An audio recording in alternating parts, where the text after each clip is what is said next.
The media often criticizes annuities, partly because they're complicated and sometimes confusing. Is this valid? Consider some criticisms. Criticism number 1. Annuities are bad because they are irrevocable. The rebuttal? This is true only during the surrender period. After the end of the surrender period, it costs nothing to liquidate an annuity. This aside, the creation of a stable retirement income plan requires commitment. Say instead you invest in stock mutual funds. You have to ride out down markets or ultimately lose. Criticism number 2. Annuities offer no protection against inflation. The rebuttal? You can buy a ladder of fixed annuities to hedge against inflation. Clients can, for example, buy a ladder of fixed annuities expiring in 3, 5, and 7 years.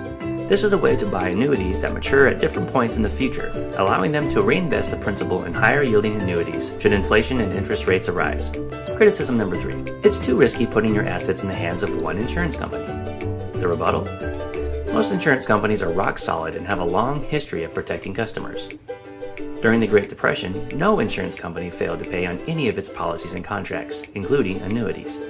Far fewer insurance companies than banks failed. When one did, others stepped in and bought it to sidestep possible industry turmoil. Insurance companies are conservative and are run by actuaries, not investors. Criticism number 4. The government bailout of insurance giant American International Group, AIG, during the Great Recession undermines the preceding contention. The rebuttal? It does not. AIG repaid its debt, and the strength of its underlying insurance was, in fact, the reason it received the bailout. AIG repaid the government $205 billion on a $182 billion loan. It ran into trouble because a London-based subsidiary got mired in the subprime mortgage crisis. The government helped because of confidence in AIG's core insurance business. Criticism number 5. Many brokers don't clearly spell out annuity fees. The rebuttal? This is true, but fees are always clearly itemized in the prospectus.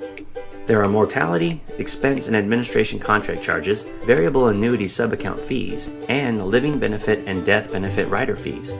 Subaccount fees and rider fees should be roughly 1% a year each, and M and E and A fees 1.25%. Annuity buyers should comparison shop. Once you make a decision, ask for the fee schedules in writing so that you know exactly what you're paying and how it could change.